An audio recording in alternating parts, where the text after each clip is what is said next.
Bienvenue pour un nouvel essai de scooter sur le repère des motards. Un gros scooter, hein, ça c'est vraiment le maxi scooter, 700 cm3.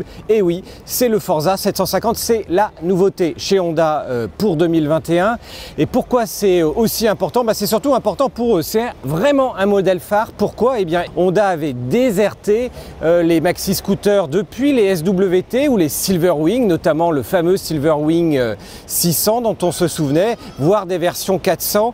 Et puis surtout à l'époque on parlait justement de ces SWT, ils ont complètement disparu du marché. Et par contre la gamme Forza, eh bien on connaissait le Forza depuis le début des années 2000. Et puis il y a eu le fameux Forza 125, créé en France, conçu en France et pour un marché principalement français, décliné en 300, puis en 350, et puis aujourd'hui le haut de gamme. Alors le haut de gamme, on est un petit peu malgré tout en terrain connu. Pourquoi en terrain connu? Eh bien parce qu'on retrouve ici la base de toute la plateforme NC pour New Concept, le NC 700 devenu aujourd'hui NC 750. Que l'on a retrouvé pour un Roadster, un Trail avec la version X, et puis le fameux Integra, et surtout dernièrement le XADV. Le XADV qui est arrivé un petit peu comme un espèce de monstre un peu bizarre sur le marché, un scooter mi-trail, mi-SUV des villes, et surtout un tarif qui s'approche ou qui est proche en fait du T-Max, le fameux T-Max 560. Et bien ça tombe bien. Pourquoi? Parce que ce Forza 750 à 100 € près, il est au même prix que le XADV, donc à 11 649 €. Alors avec ce Forza 750, on n'est plus du tout en rapport avec le XADV, à part la base technique, ce qui explique les prix très proches. On est vraiment sur un scooter, alors Honda dit Sport GT. Bon, c'est effectivement entre un petit peu sportif, un peu comme le Forza, et puis un petit peu GT. Pourquoi? Eh bien parce qu'il y a une énorme bulle haute ici, pas réglable. Et puis GT, pourquoi? Eh bien parce qu'il y a un petit peu de capacité d'embarquement à l'arrière. Et je dis bien un petit peu parce qu'on a un coffre qui fait 22 litres. Ça veut dire que vous mettrez un intégral, mais pas plus. Il y a nettement plus grand sur le marché, même parmi les 300. Ça, c'est un petit peu la surprise parce qu'il y a quelques 300 cm3, dont les X-Max sur le marché, qui permettent d'emporter deux intégraux. Alors, pour compenser cet emport relativement réduit pour ce qui se veut un gros scooter, eh bien heureusement il y a des options, le top case, le smart box chez Honda, et puis des valises latérales qui s'intègrent bien, notamment au niveau des coloris. Et puis surtout le smart box, pourquoi il est smart, pourquoi il est intelligent? En fait parce qu'il fonctionne avec la smart key, parce que la clé aussi est intelligente, tout simplement parce que la clé va permettre, elle est dans ma poche, elle permet de déverrouiller le scooter, elle permet justement de déverrouiller également la selle, mais ça veut dire que grâce à la clé, on peut également fermer ou ouvrir le top case. Par rapport à l'ancienne version Integra ou XADV, on retrouve exactement le même bicylindre de 745 cm3, mais il est désormais Euro 5, ça tombe bien, en 2021 de toute manière tout le monde est obligé de passer Euro 5. Et puis il y a un petit peu plus de puissance et un petit peu plus de couple. C'est pas révolutionnaire, 5% par rapport au XADV. Ici on a donc 58 chevaux et demi à 6750 tours minute. Et puis un couple de 69 Nm, assez bas, 4750 tours minute. Mais en fait, c'est pas tellement cette puissance qui est importante, c'est le feeling du ressenti. Notamment pourquoi? Parce que sur ce modèle, ce qui compte surtout, c'est pas tellement ni la cylindrée, ni le couple, ni la puissance, c'est en fait toutes les assistances électroniques. Alors quand je parle d'assistance électronique, c'est à la fois les modes de conduite, on en a 3, plus un mode personnalisé. Dans les modes, forcément, il y a la pluie, il y a le standard, et puis il y a un mode sport. Et l'ensemble va jouer énormément en fait sur la manière dont la puissance va arriver. Et au-delà de ça, ça va intervenir aussi sur le contrôle de traction, le HSTC chez Honda, qui va permettre en fait d'avoir un petit peu de la roue qui part un petit peu derrière le contrôle de traction. Ça va juguler tout ça jusqu'au mode, un mode complètement paramétrable où vous allez pouvoir choisir vous-même comment la puissance arrive, comment le contrôle de traction est géré. Ce fameux contrôle de traction, on peut le manipuler sur 4 niveaux, il est même désactivable. La fameuse puissance, elle gère, et les fameux modes de conduite gèrent également le frein moteur. Et à partir du moment où on parle de frein, il y a également un système de freinage d'urgence. Alors je rigole un tout petit peu, mais non, parce qu'en fait, quand le Forza 750 détecte que vous êtes en train de faire un freinage particulièrement puissant, rapide, etc., au-delà du feu arrière qui s'allume, en fait, vous avez également les warnings qui s'allument, ce qui fait vraiment que voilà, on vous voit à l'arrière quand vous freinez, ça évite de vous faire rentrer dedans. Et Dieu seul sait si on est nombreux à s'être fait rentrer dedans sur un freinage un peu appuyé. Le Forza 750, c'est aussi l'arrivée d'un écran TFT, comme on a commencé à le voir déjà, notamment chez BMW, même sur un C400, hein, donc des cylindrées plus petites. C'est moderne, c'est hyper lisible, du coup on peut tout configurer, vous avez la luminosité jour-nuit, vous pouvez changer la manière dont l'écran, le contour apparaît, vous avez les modes éco-conduite, vous avez un nombre d'informations dont vous pouvez choisir de façon hyper fine ce que vous voulez exactement à l'écran. Il y a des menus dans tous les sens. On retrouve un petit peu ce qu'il y avait déjà sur l'Africa Twin avec son fameux écran. La seule chose que l'on reprochera à cet écran TFT, il est petit en fait, 5 pouces.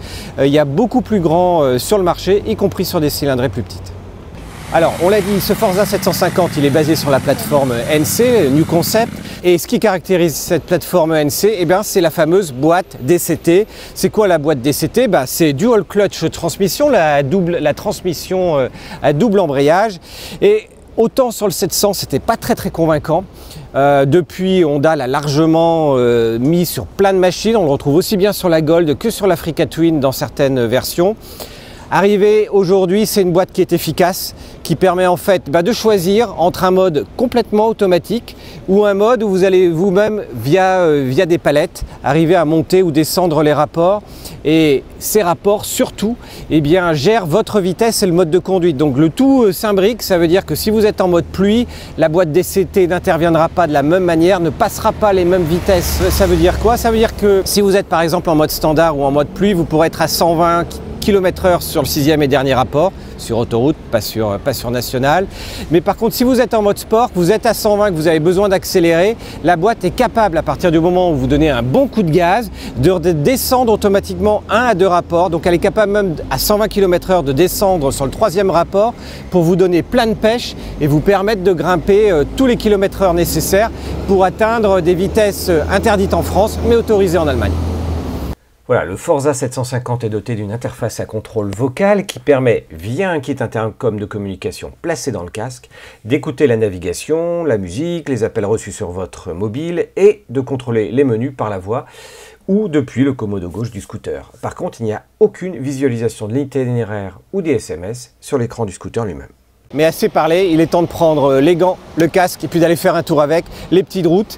On est du côté de Montpellier et de Nîmes, comme vous pouvez le voir avec les arènes. Donc dès qu'on va sortir de la ville, ça va commencer à tournicoter. Bon, ça se remonte, la béquille est bien foutue. Par contre, bizarrement, alors qu'on n'a qu'une selle à 790 mm, le bout des pieds touche à peine terre. C'est pas le plus bas, il y a plus haut, hein. C'est clairement plus haut qu'un C400. On peut choisir son mode, standard, rain, user, customisable et sport. Franchement, le mode rain et le mode standard, c'est mou. On a besoin d'autre chose, ou alors c'est juste pour faire du commuting très tranquille.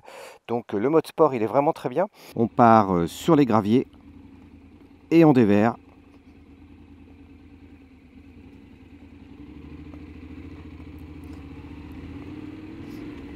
Contrôle de traction. Alors qu'on est vraiment sur du gravier, c'est bon. Ça accroche bien. Alors là, on sent le grognement, hein, du bicylindre et puis de cette fameuse boîte DCT qui va rétrograder à votre place. Et il y a eu une vraie amélioration par rapport au 700. Hein. J'étais pas convaincu par le double embrayage DCT lors du 700, c'était vraiment brutal. Alors que avec les 750, ça s'est amélioré.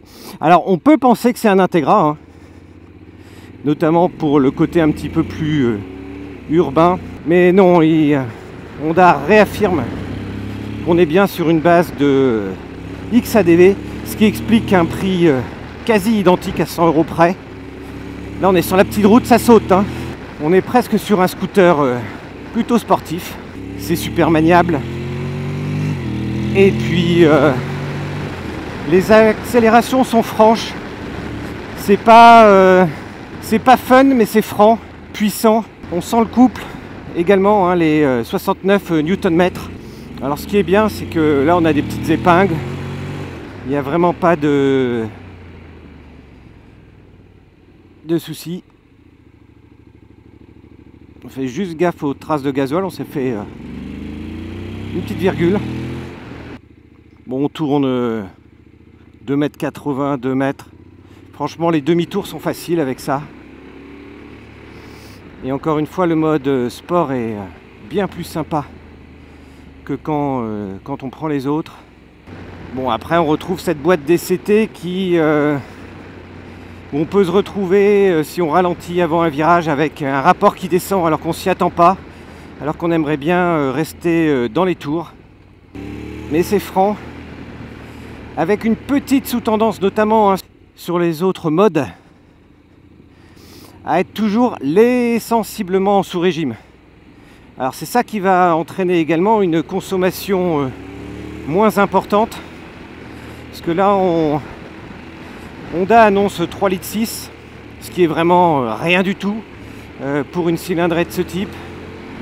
On est plus proche, nous, d'une consommation moyenne pendant l'essai de 4,4 litres. Mais bon, avec les un peu plus de 13 litres du réservoir, ça laisse largement plus de 300 km. Donc ça confirme un peu la vocation plus que périurbaine. Hein. Là, on a quand même un 750. Ce qui va manquer, c'est naturellement la place sous la selle. On a juste de quoi mettre un intégral. Le modulable, il ne faut pas avoir peur de l'abîmer un tout petit peu parce qu'il va toucher. Encore une fois, ça tient le pavé.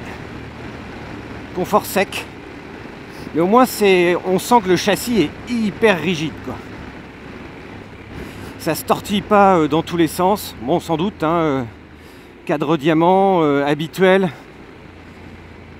Encore une fois, on est quasiment sur la même base que le XADV, sauf que ici on a un empattement sensiblement plus long qui apporte justement ce gain en termes de stabilité, notamment à haute vitesse. Et ce mode sport qui permet en fait de monter tout de suite sur sa gamme des 6700 tours, et où on voit le compteur clignoter en jaune, signifiant qu'on n'est pas du tout en mode éco. Mais il s'adapte aussi à votre conduite, c'est ça qui est un peu déroutant au début. C'est-à-dire que plus vous accélérez fort, en fait, comparativement, il va descendre les rapports pour vous donner la patate. Ce qui permet de rouler fort. Alors que là, on n'est que en 4e. Et on est très très loin de la 6. Côté freinage, l'ABS rentre en action en solo, hein, comme d'habitude. Et puis en plus, on a dû mouiller. Alors, côté passager, qu'est-ce que ça donne? Écoutez, c'est vraiment un Scoot GT. La selle est ferme, mais on est impeccable. On a fait 200 km d'une traite. Aujourd'hui, on est ultra confort. Les repose-pieds sont assez hauts, mais juste bien. On est un petit peu sur l'avant. On n'est pas trop comme sur une chaise. On est assis normalement. Les poignées, elles ont le mérite d'être là, d'être bien ergonomiques. Le seul petit défaut que je leur donnerais, c'est qu'il aurait fallu qu'elles soient surélevées peut-être de un demi-centimètre en plus pour pouvoir, entre guillemets, bien blinder au freinage lorsqu'il y a des fortes accélérations. Côté suspension, il faut savoir qu'elles ont quand même 10 points de réglage possibles au niveau des suspensions arrière. Donc là, elles étaient un petit peu fermes, mais je pense qu'elles étaient réglées plutôt solo. Donc avec un petit tour de clé, ça devrait être parfait. Franchement, du trajet au long cours, impeccable. Et oui, chose importante, la bulle haute protège super bien, même le passager. Donc 18 sur 20. Alors par rapport à la concurrence, on va dire que ce scooter est plus confortable qu'un T-Max et un petit peu moins confortable qu'un Burkman. Alors, à vous de choisir. Alors, qu'est-ce qui donne ce Forza 750 ? Déjà, un look. Là, vous avez du gabarit. On est dans la lignée vraiment des gros maxi-scooters. On est plus proche, pour moi, de Burkman 650, même s'il est beaucoup plus facile en interfile, plus léger, plus maniable qu'un Burkman 650. On va se rapprocher d'un C650 GT chez BMW, mais avec un moteur beaucoup plus sympa. Bon alors, ce qui est bien sur un scooter GT, c'est une grande bulle. Ça, on a trouvé ça très chouette. Par contre, elle n'est pas réglable, et ça, on n'a toujours pas compris pourquoi. Bon, en attendant, ce qui est sûr, c'est qu'elle protège super bien. Elle est bien placée, elle génère pas de remous dans le casque, pas d'infrason ni quoi que ce soit. Ce qu'on constate souvent avec les bulles hautes, ce qui moi m'horripile, même pour les grands gabarits, elle est en fait très très bien. Donc, elle remplit sa fonction. On va se retrouver quasiment au même prix qu'un T-Max 560, plus petite cylindrée, mais avec un aspect fun beaucoup plus important. Le T-Max a des plus petites roues, 15 pouces à l'avant. Ici, on est sur du 17 pouces. Ce qu'on va gagner en stabilité sur un scooter très GT, où on va rouler loin, de façon relativement confortable, vous perdez un petit peu le côté très fun de cette machine à faire le con en ville qu'on a avec le T-Max. Par contre, vous avez une machine valorisante, vous avez une garantie Honda 5 ans. Tout ceci expliquant peut-être l'envolée des prix qu'on a constaté, aussi bien côté T-Max, où on arrive à des prix qui dépassent allègrement les 12 000, 13 000 euros en fonction des séries, qui me semble, à mon avis, même pour un gros scooter, énorme. Et ça fait réellement se poser la question sur: est-ce qu'on a besoin d'une machine qui fait 235 kg, qui vaut 11 649 euros, ou est-ce qu'il ne faut pas se contenter pour de la ville et même du périurbain d'un Forza 350, quasiment, pas tout à fait, mais 2 fois moins cher, plus léger, et qui malgré tout a une vitesse de pointe de 137 km/h, c'est-à-dire largement de quoi faire de l'autoroute pour sortir, avec une maniabilité et une capacité d'emport quasi identique. Bon, vous l'avez vu, on a fait l'essai du Forza sous la pluie, dans le gris, voire dans le brouillard hier. Et puis on savait que la météo tournait aujourd'hui. Et vous avez l'habitude de voir nos échappées motardes, c'est-à-dire nos découvertes à travers la France à moto. Et bien aujourd'hui, on vous propose d'aller voir Montpellier. C'est le bonus de cet essai.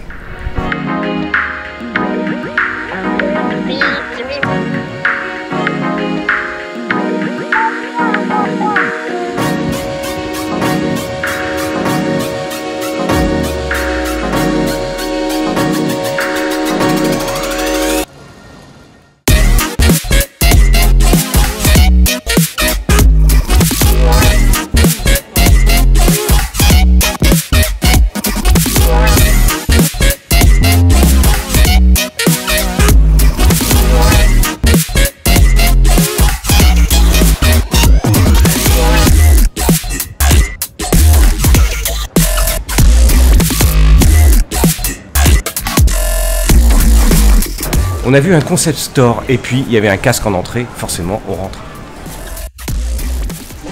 Bonjour. On a vu un casque en rentrant, oui. Et puis on a vu des préparations. Vous travaillez avec un créateur spécifique? Alors en fait là vous êtes dans le magasin édition limitée et c'est un collectif, nous sommes 12 créateurs. D'accord. Voilà, donc vous avez là présenté Fabrice, donc, qui fait de la customisation de casques, de motos également, et qui présente des t-shirts avec ses propres motifs, ses propres dessins. Oui, parce qu'on a vu une horloge en forme de disque de frein, exactement. Un porte-casque avec un piston. Exactement, voilà. Il aime s'amuser un peu avec tout ce qui est, tout ce qui est moto et tout ce qui tourne autour de la moto jusqu'au t-shirt. Et donc il est pas très loin d'ici. Alors il est sur Saint-Guilhem-le-Désert. Et c'est loin. Saint-Guilhem-le-Désert, on est à une trentaine de minutes de Montpellier. Et c'est un des plus beaux villages de France à visiter évidemment. C'est juste magnifique, ça reste médiéval, c'est absolument somptueux. Et vous, j'ai vu que vous faisiez des miniatures avec des petites diodes. Des sculptures en composants électroniques, effectivement, et donc en lien avec la moto, je vous invite à regarder. Vous avez quelques petites présentations de motos. Donc les motos, c'est une idée parmi d'autres. Tout à fait. Il y a d'autres petits sujets, mais donc Lilo, c'est ça? Lilo Boutique, oui, à Saint-Guilhem-le-Désert. Oui. Merci beaucoup. Merci à vous. Et puis bonne continuation, et puis peut-être à Saint-Guilhem. Écoutez, très bien, j'y serai demain. D'accord. Voilà. À bientôt, merci. À très bientôt, merci à vous.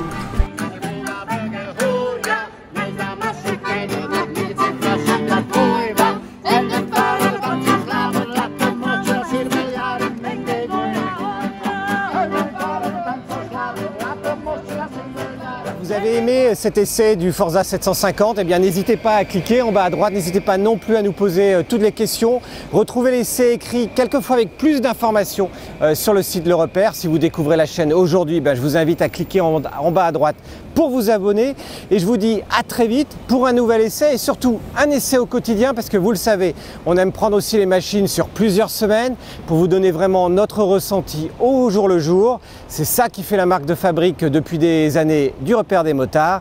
Et d'ici le prochain essai, je vous dis à salut, ciao et merci de nous suivre.